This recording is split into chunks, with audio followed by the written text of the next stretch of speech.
বৈরী আবহাওয়ায় উৎপাদন ব্যাহত হবার পাশাপাশি কোটা সংস্কার আন্দোলন নিয়ে চলমান পরিস্থিতিতে বড় ক্ষতির মুখে সিলেটের নার্সারি মালিকরা।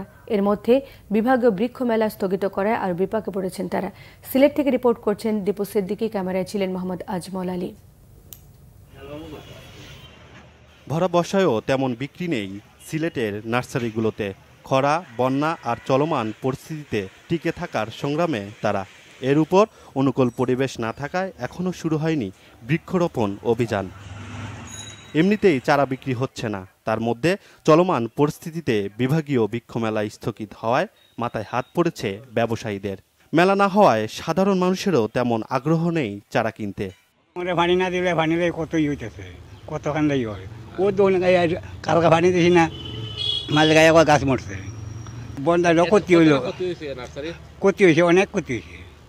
আমরা গাছ পিছনে মহিলাই হয়েছে বুঝুননি। বন্যা ক্ষতি হয়েছে, তো ভালো ক্ষতি হয়েছে। এরপর নার্সারির তো পানি উঠছে, এরপরে কিছুটা ক্ষতি হয়েছে। গাছগুলো তো বন্যার পানি দইয়া নিচ্ছে গিয়া মরে গেছে। এখন চাইতেছি আবার নয়া করে লাগাইলে দেখি যদি গাছ গাছরা নাই, বন জঙ্গল নাই, বন জঙ্গল আস্তে আস্তে দিন দিন নির্বংশর।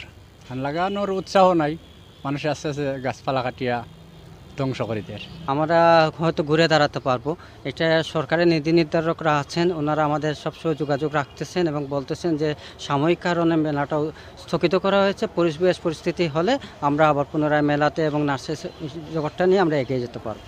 আয়না থাকায় ধুঁকছে সিলেটের 1.5 শতাধিক নার্সারি। 6 শতাধিক কর্মচারীর বেতন ভাতা পরিশোধ নিয়ে দুশ্চিন্তায় মালিকরা। Banglavision news desk.